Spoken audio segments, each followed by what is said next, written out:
پہلے شاگرد مقدس یوحنا کی انجیل پہلا باب 35 تا 51 آیات تک۔ دوسرے دن پھر یوحنا ماں اپنے 2 شاگردوں کے کھڑا تھا۔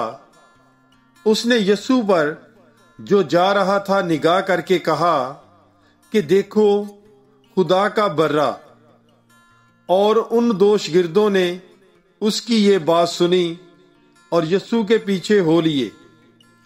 یسوع نے مڑ کر انہیں پیچھے آتے دیکھا اور ان سے کہا، تم کیا ڈھونڈتے ہو؟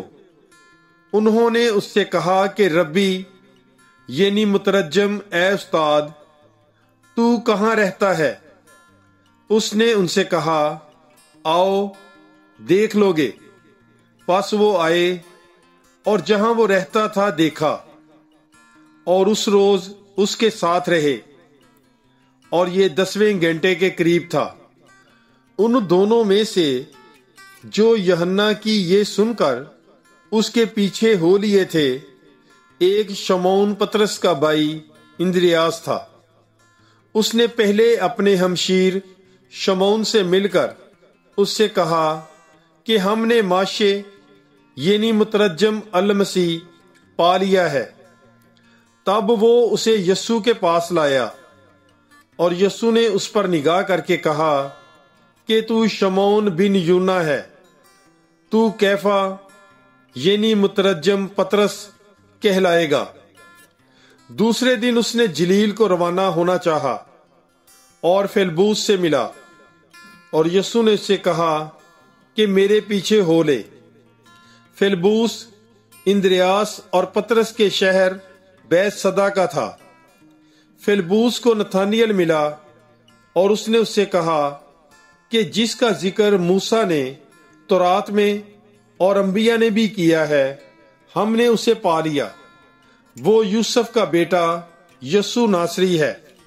نتھانیل نے اس سے کہا، کیا ناصرت سے کوئی اچھی چیز نکل سکتی ہے؟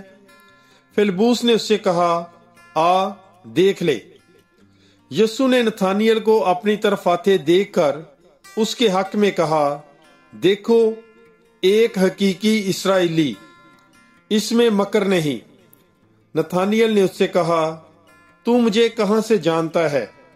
یسوع نے جواب دیا اور اس سے کہا، اس سے پہلے کہ فیلبوس نے تجھے بلایا، جب تو انجیر کے درخت کے نیچے تھا، میں نے تجھے دیکھا۔